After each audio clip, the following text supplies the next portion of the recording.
Hi everybody, and welcome back to my wild little writer's life. I'm going to try to keep this pretty short today. I am just breaking down my top 5 worst pieces of writing advice I've ever been given. Number 1, you're not educated enough. While it's always good to study and to be a continuous learner, willing to research whatever book you're writing, willing to put in the legwork, whatever you need to do, that's a great spirit to have. But never let anybody tell you that you're not trained or educated enough in specific ways.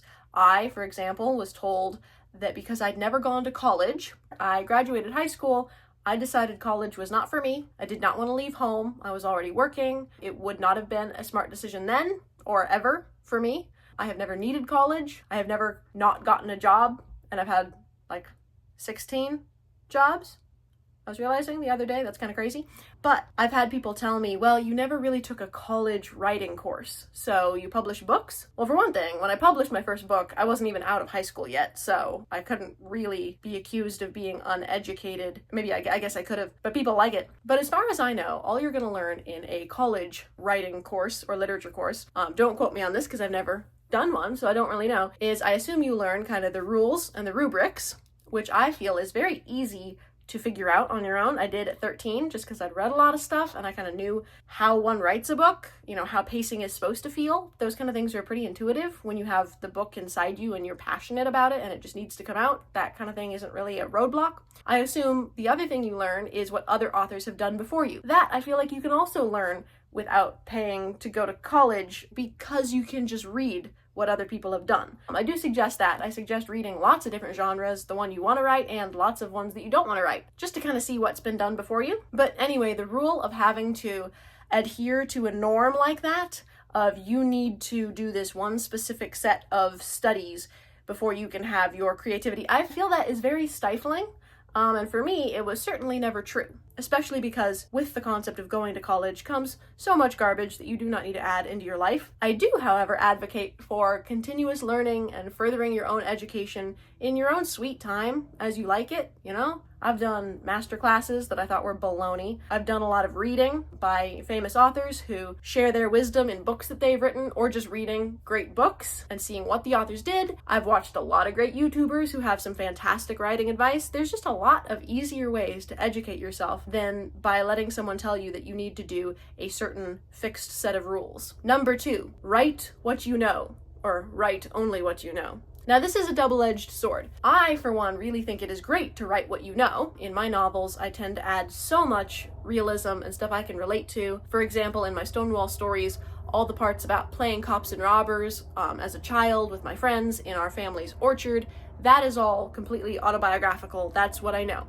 But then those characters get launched into a medieval world with a haunted prince who decides to come back into their world. That has not happened to me yet. So obviously, especially if you're writing fantasy, it's not write what you know, it's bring elements of what you know into your writing and mix it all together. It's a cocktail. You need to have the realism of all the flavors that you've had before, but you need a little bit of the booze too, a little bit of the stuff that, is a little beyond your sphere of experience. When you're writing completely realism though, and not fantasy or sci-fi, I still think it's kind of a bowl of malarkey to tell yourself you can only write what you've experienced or what you know. In my first novel, the kids go to Paris, they go to Africa, they go to Switzerland, they climb the Alps, they go to New York City, all of places which at age 13 I had never been, and mostly places that I still have never been. But somehow that didn't stop me one bit. I was like, all right, now we're in Trinidad at a marketplace, and I just wrote that scene. And now, as I'm older, I feel like I would actually be kind of handicapped by the thought that if I wanted to set a scene in a marketplace in Trinidad, I'd be like, oh, that's going to be days and days of research to make sure I get this right with my descriptions, and is there a specific word for that, and all the stuff that would really slow down the writing process. It's good to do your research, but I think it's good to have a little bit of the baby bunny fearlessness when it comes to, I like this idea, or I've seen this in, a movie or a book or something. I know what it looks like in my head, and so we're doing this. Same thing with emotional experiences. Maybe you've never lived through a certain type of trauma and you want your character to live through it. Just start being empathetic about it, Maybe you know someone who's lived through it. Maybe you've just seen a really good movie or read a good book where the character goes through it and you can just kind of get in their head. I mean, imagine if Tolkien decided he couldn't write Lord of the Rings because he had never had someone bite off his first finger. We would have lost a great climax right there. Third piece of writing advice that I think is horrible is avoid tropes at all costs. Now, this is just an absolute landmine of a piece of advice, because yes, some tropes have been used a lot, but that's like saying your character should not eat food because we've seen other characters eat food and it just makes us so annoyed to see you doing the same old thing. It's like, well, a human doesn't eat food, they die. That's a common denominator. It's gonna need to happen at some point, unless you have a character where not having food is the point of the book. There is nothing new under the sun. What we like in stories is seeing new twists on things we already know. And I would take this a step further and even go into some of the tropes that people make so infamous. I've talked about this on my Instagram too. People will tell you things like, you can't have long lost family, you can't have certain stereotypes or certain plots, even certain words. And my answer to that is, you're writing a book that's never been written before because you are you and you are writing it. So even if you took a famous book and you literally rewrote it like a fairy tale retold, it would be different because it would be your lens that we're seeing this story through, because you're an individual human being. And I think it's really dangerous when people limit themselves to writing a novel that tries to be so original that they avoid all classic tropes, because then you're kind of cutting out most of what makes things good and what people like. I had never heard of the term tropes when I first wrote my debut novel at 13. So there's long lost family, there's orphans, of course our parents are dead, we're going on this big adventure, and the villains might have redemptive story arcs where they don't stay bad, and there's secrets that are kind of cliche, and reading it as an adult you're like, okay, yeah, I kind of could have seen that coming. But to me, it was the book I wanted to read at age 13. And when 13-year-olds nowadays, yes, it's very cringy, but when 13-year-olds read it nowadays, they tell me that they like it because they feel like they're living in it and it's exactly their mindset. It's kind of how they see the world right now. And a lot of them have never heard of tropes either, so my book is the first place they see some of these tropes, which is great. So think about it that way. Think about, you could be the first place that some young kid sees this done in a novel, even if it's something that you're stealing from someone you love. It's also like saying you can't write an original piece of music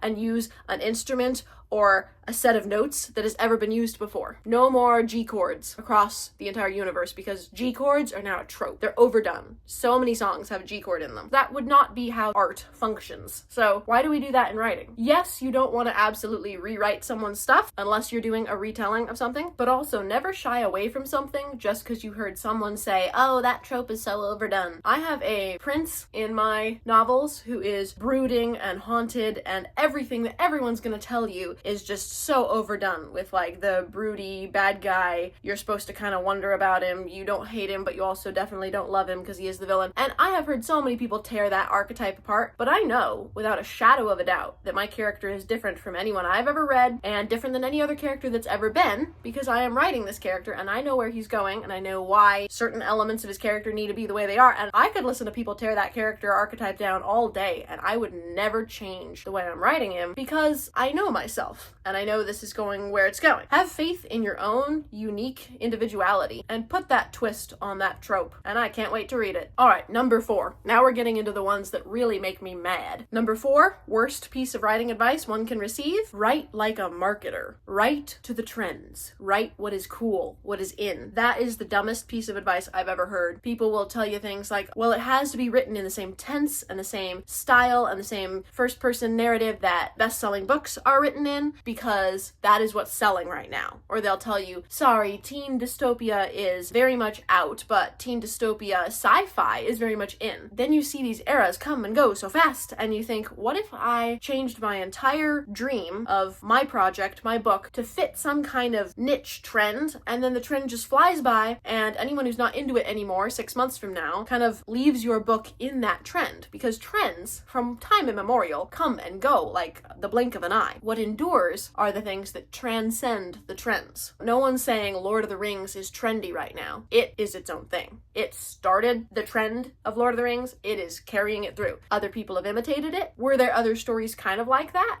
at the time? There were other people doing things slightly similar, but it was the first of its kind and the last of its kind, because it's Lord of the Rings, let's be honest. Can't really top that. But I mean this also specifically when people tell you things about your writing style. Oh, you have to make it clippy. I've been told I write like Charles Dickens, both as an insult and as a compliment. People are like, wow, that's really archaic. You got a lot of words in there. Yes, that is a fault of mine. I like going through my novels and deleting half the verbiage. But especially when you're drafting, don't think only in the lens of, I have to match what the best-selling author right now is doing, because you're not them. You're you. And you're trying to write something that 100 years after your death, people find relevant and interesting, not just a snapshot of, oh, that was really rad in 2025, and then it was totally out by 2026. This is also very true if you're trying trying to make something very up to date, do be careful that if you're kind of trying to find the voice of whatever people want to hear in the moment, that is very bound to change. I think it's always better to write how you feel. And if you feel like you're the one person who holds this kind of different idea against the rest of the world, then write about that. Let it be that you stand out for being different, then, oh, she's just another so-and-so author. I see, she's trying to be, so-and-so. And I know a lot of times marketers and advertisers do need to compare you to other authors so that the readers know what they're getting. Oh, she's another J.K. Rowling or, another Tolkien. That would be amazing. I haven't seen many people get called Tolkien, but that is strictly a marketing thing. That is after your dream child has been written, and then people are figuring out how to describe it to your audience. You don't start at the drawing board thinking, I am writing this book again from my perspective, but I have to match their style.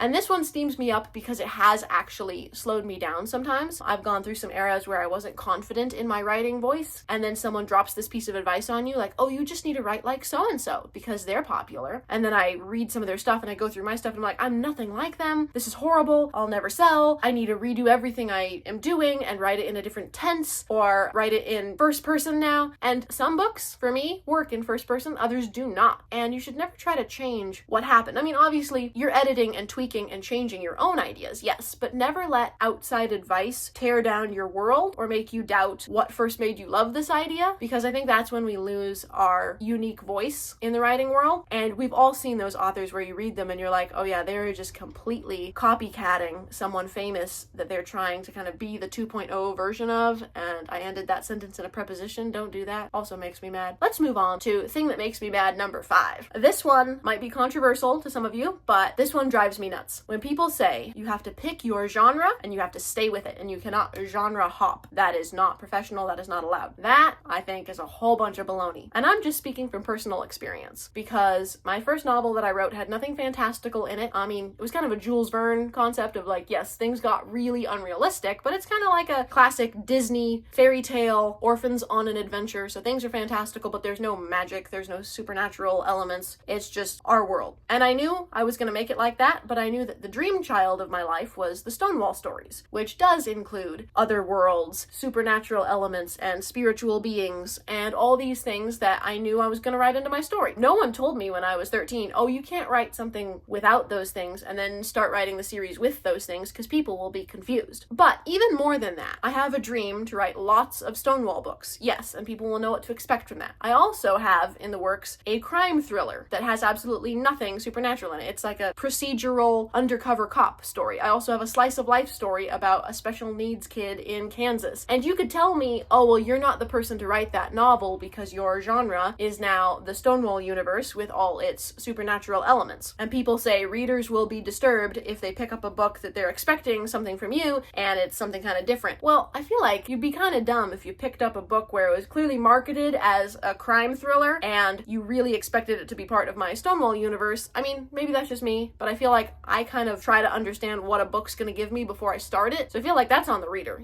Also, if I like an author, I kind of don't care what genre they're writing in. Like if they've made me get loyal and I really trust them to deliver a good story, it's exciting to find something completely different. Because those authors where they write their genre and they're good at it, but then you've read like 3 or 4 of their books and you kind of want to give up because you just know it's all going to be kind of the same. And you're like, well, I guess, this genre of random, very niche romantic suspense on the Amazon with missionaries who are also working with the embassy police force. I don't know, I'm just making stuff up. I've never read any of this style thing. But once you've read one of those and you kind of get what the author does, you really can't enjoy all their books individually because you start to kind of see the pattern and you start to kind of know what they're going to do, and then you can kind of start spoiling it for yourself pretty badly. So I think it's fun when an author that you really trust and love goes off into left field and does something new and different. It's like watching a famous director make movies in different genres. No one criticizes them for that. It's like, yes, they might be known for the action genre, but then they try to do a really cool dark biography movie and you're like, okay, that's